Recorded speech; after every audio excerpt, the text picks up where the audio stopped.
opiniones que nos importan.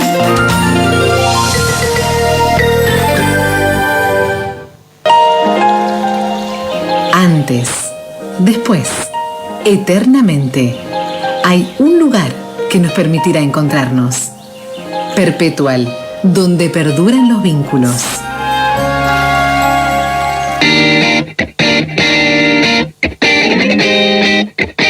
Entre los ilustres visitantes que tendrá la Feria del Libro de la ciudad de Río Cuarto, personalidades que van a desarrollar diferentes actividades, estará Eduardo Josami, que es el Director Nacional de Derechos Humanos y Derecho Internacional Humanitario del Ministerio de Defensa de la Nación, que el día viernes va a desarrollar una doble actividad.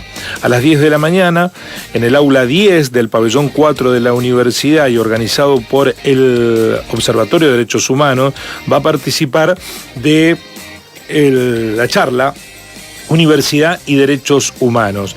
Ese mismo día, pero a las 19 horas, en el centro de la ciudad, no en la universidad, sino en el auditorio del Consejo Deliberante, Josami hablará sobre estos 40 años de democracia, las reflexiones que amerita un momento histórico trascendente. En esta oportunidad presentado por el periodista, el colega, el amigo Hernán Vaca Narvaja.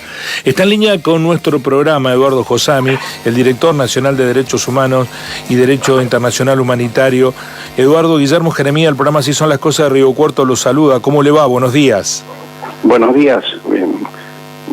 ¿Qué tal? ¿Cómo está? Muy bien, agradecido de que nos permita charlar para anticipar su visita. Hoy comienza la Feria del Libro con una serie de actividades en la ciudad de Río Cuarto. Inicialmente quería pedirle una reflexión en torno de el momento trascendente que vivimos con 40 años de democracia, lo que supimos conseguir, lo deficitario y los riesgos que impone la hora, Eduardo, de su perspectiva. Bueno, en principio uno podría pensar o decir que es un momento feliz, digamos así, es un momento de celebración, que la democracia ya ha cumplido 40 años, que se haya mantenido la continuidad institucional en el país, a pesar de los graves conflictos que vivimos en estos 40 años y de que las expectativas que suscitó la vuelta a la democracia, bueno, se han cumplido solo parcialmente, digamos así. Pero esa sensación de satisfacción por los 40 años y cierto optimismo, se podría decir, cuando uno mira todas las dificultades que se han superado, bueno, se transforman bastante en la actual coyuntura, porque, bueno, lo que está en juego me parece que no es solamente, bueno, como no estamos meramente frente a un cambio de gobierno, sino que hay una situación en el país de mucha inquietud frente a la posibilidad de que, bueno, el camino hacia la profundización de la democracia se desvíe con la aparición de expresiones francamente antidemocráticas, ¿no? Yo no quiero hacer referencia ahora, por respeto a los oyentes y a la universidad y a la Feria del Libro y a todos los que han tenido la amabilidad de invitarme a participar en este debate, pero estamos en una de estas situaciones límites, diría yo, en que es muy difícil hablar de otra cosa. Si yo no dijera hoy que estoy inquieto, y eso tiene que ver no solo con que el partido con el que yo simpatizo, la fuerza política que apoyo, no sea favorecido en la elección, bueno, estaría ocultando, digamos, cuál es realmente, no solo la inquietud que me parece que me queja a mí, sino la que yo veo en millones, que se expresa una cantidad muy importante de los argentinos, ¿no? Eduardo, ¿qué pasó para llegar a este momento? Usted sufrió en cuerpo propio la ignominia de la dictadura. ¿Faltó pedagogía de la memoria? ¿Por qué hay una sociedad que en un porcentaje significativo no valora acabadamente la democracia? nosotros tuvimos una anticipación, digamos, de este problema que se manifiesta nuevamente ahora en el 2001, ¿no?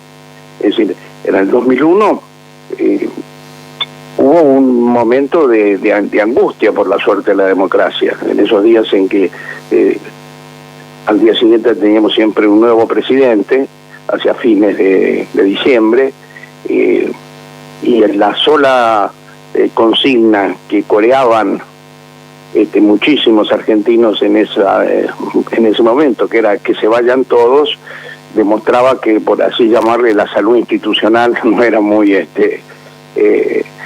estaba en peligro, sí, ¿no? Pero bueno, después de eso hubo un retorno no solo a la vida democrática, sino a una mayor participación política, y me parece que podíamos pensar allá por comienzos de siglo que estábamos de algún modo intentando dar respuestas a todo eso que se planteó en el 2001 básicamente de insatisfacción con la política.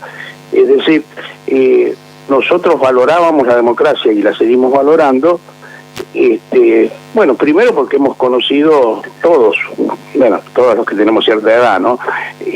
Hemos conocido las consecuencias de la dictadura, lo que significó la dictadura, y no subestimamos lo que pueda implicar cualquier intento de retorno a esas formas de cuestionamiento del orden institucional o de represión, ¿no? Sin entrar a pensar en lo que fue la monstruosidad de los desaparecidos y bueno, todo lo que significó el terrorismo de Estado. Pero creo que además de eso había que la democracia tenía que ser una satisfacción, digamos, de todo lo que significó de negativo la dictadura. Además de eso, había una expectativa razonable que Alfonsín sintetizó en la famosa frase que hemos repetido tanto en estos días, que con la democracia se come, se educa y se cura, ¿no? Y entonces me parece que la situación del 2001, no quiero sembrar pesimismo ni angustia, porque si debo ser sincero, creo que en este momento uno puede tener una mirada optimista sobre cómo se va a resolver esta situación en la coyuntura, pero me parece que en el 2001 teníamos una insatisfacción de la mayoría de los argentinos respecto a lo que podríamos llamar lo que había producido la democracia, la insatisfacción por esos logros que se habían prometido y no se veían satisfechos. Ahora tenemos lo mismo, pero además hay expresiones muy francamente antidemocráticas que 20 años atrás no conocimos, ¿no? Una de las candidatas tiene una mal disimulada la adhesión a la dictadura militar, y bueno, eso es de alguna manera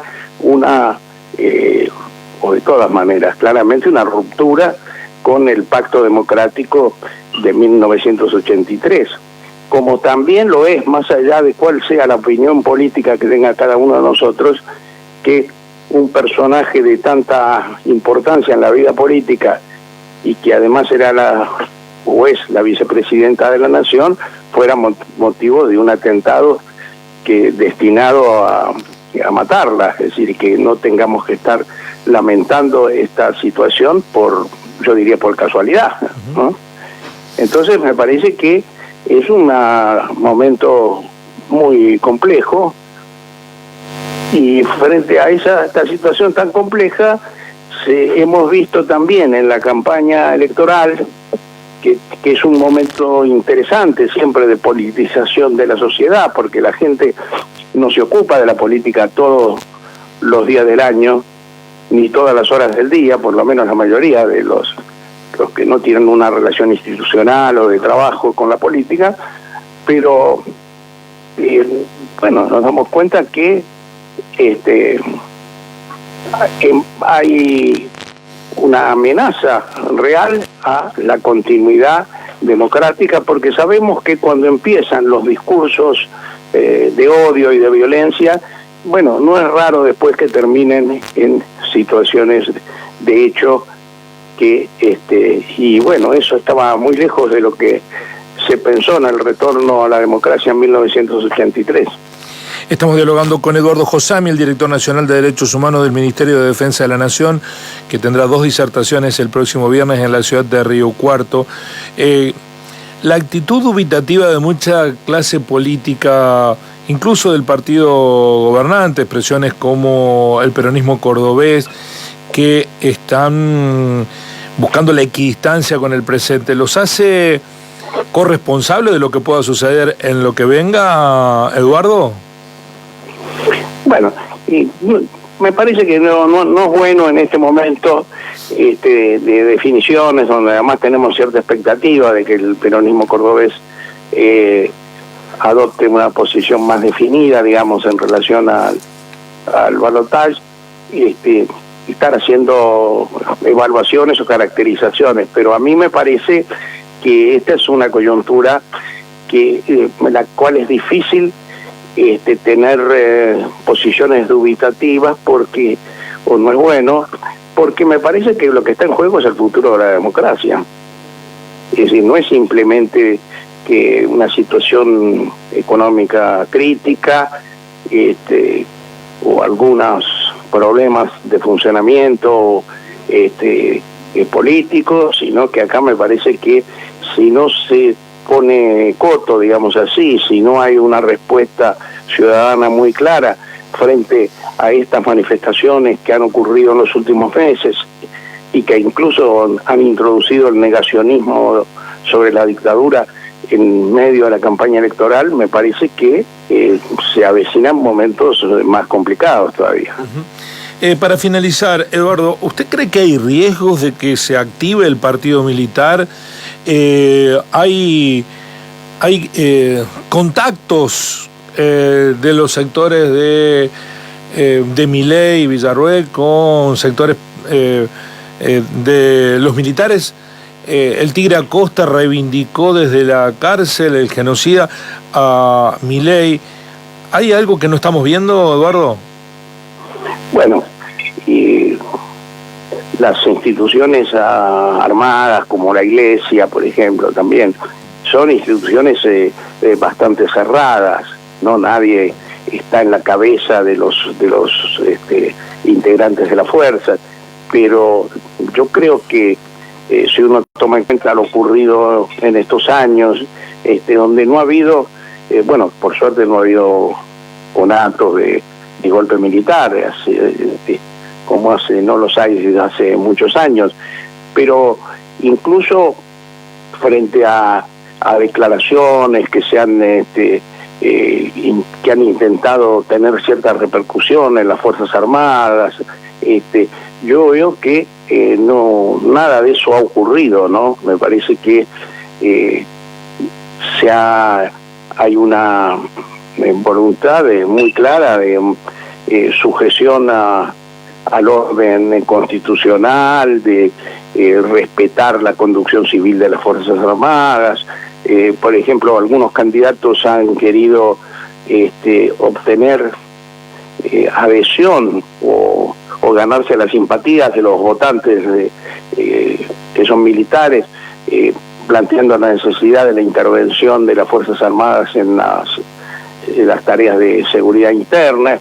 Y bueno, las Fuerzas Armadas como tales no se pronuncian, el que tiene que hacerlo en última instancia es el representante del gobierno, que es el ministro de Defensa, pero he visto que no han tenido mucha adhesión ninguno de esos intentos. Pero no me corresponde a mí tampoco hacer un análisis acerca de lo que estarían pensando los integrantes de las Fuerzas Armadas en cada uno de los niveles. Lo que tengo la obligación de decir es que yo veo una voluntad de respeto al orden institucional, a lo que se llama la conducción civil de las Fuerzas Armadas a través del Ministerio de Defensa, que me parece que es necesario destacar. Por supuesto que después hay una tarea permanente tiene que ver con una política hacia las Fuerzas Armadas que jerarquice las políticas de memoria, verdad y justicia, y todo eso es una tarea que hacemos, digamos así, cotidianamente, y que me parece que, también hay que valorar cuando vemos expresiones tan, inconvenientes, tan preocupantes en la campaña electoral, como las que cuestionan en última instancia hasta la misma existencia de la dictadura, ¿no? Sí, no es opinión, es dato, ¿no? El lugar donde mayor porcentaje de votos recibió Milei fue en la base Marambio, en la Antártida Argentina, integrada por todos militares, el 69% de las adhesiones electorales. Es una señal. Sí, es una señal que obviamente no desconozco, y que me parece que, es preocupante para todos los ciudadanos argentinos, pero por otro lado tengo la obligación de decir lo que decía antes, ¿no? Es decir, no ha habido manifestaciones, o mejor dicho, todas las manifestaciones que en estos años se han hecho tratando de encontrar un eco en las Fuerzas Armadas, no han tenido, no han tenido éxito. Por supuesto, sí. Sí, para finalizar, Eduardo, le quiero preguntar algo que es bien local nuestro, de aquí del Gran Río Cuarto, del área metropolitana, en la pequeña localidad de Olver, Santa Catalina. Un joven aspirante oficial del Ejército encontró la muerte en las prácticas de bienvenida, en ese mal llamado bautismo, el oficial Chirino. ¿Está claramente entendido en el ordenamiento de las Fuerzas Armadas el respeto de los derechos humanos, los derechos básicos consagrados, o cree que hay que transitar todavía un camino para que no vuelva a repetirse lo que en su momento sucedió con Carrasco y ahora ha sucedido con el propio Chirino? Bueno, yo creo que todo lo que se pueda hacer de la manera más acelerada, diría yo, para erradicar esas prácticas, es poco, eso es muy necesario, y en el último año, hay unas resoluciones del ministro de Defensa prohibiendo esas prácticas, y por otro lado también hay mucho personal sancionado, ¿no?, a raíz de estos. Me parece que hay un cambio cultural en la sociedad, y tiene que haberlo también en las Fuerzas Armadas, ¿no? No se puede celebrar con el llamado bautismo con actividades que ponen en peligro la vida de los que participan. Aparte, eso siempre siempre los que son más perjudicados ahí son los de menor graduación, porque nadie hace esas cosas con el jefe de la guarnición, ¿no? Entonces me parece que hay la cultura de la democracia y de los derechos humanos, además del acatamiento a los mandos, al poder civil, al orden constitucional, en fin, todo lo que sabemos, lo que hemos aprendido en estas últimas décadas, que tiene que observarse en el Ejército, implican, yo creo, también una transformación en las prácticas cotidianas, incluso no soy experto en eso yo como para desarrollarlo ahora, pero se está trabajando en las Fuerzas Armadas en una revisión de las prácticas de instrucción militar, de lo que se llama las rutinas, y todo eso me parece que está avanzando con una perspectiva por un lado, de fortalecer la conciencia cívica de los integrantes de las fuerzas, y al mismo tiempo también con una firme voluntad de erradicar estas prácticas, ¿no? Pero Estas son transformaciones culturales que no se resuelven a veces con simplemente con una disposición jerárquica, ¿no? Y desde la Dirección Nacional de Derechos Humanos nosotros hemos apoyado todas las medidas que se han tomado en este sentido, y bueno, me parece que esperemos que no se produzca en este terreno ningún cambio a raíz de la situación electoral en la que estamos embarcados. Eduardo, le agradezco muchísimo y tendremos oportunidad de saludarlo el viernes cuando esté por Río Cuarto. Muchísimas gracias. No, gracias a ustedes. Eduardo Josami, el director nacional de Derechos Humanos del Ministerio de Defensa de la Nación, que va a participar en sendas actividades que se concretarán el próximo viernes por la mañana, disertando sobre universidad y derechos humanos en nuestra Casa de Altos Estudios a las 10 horas, en el aula 10 del pabellón 4, y por la tarde a las 19, hablando sobre los 40 años de democracia, a las 19 en el auditorio del Consejo Deliberante. Así son las cosas, conciencia y verdad.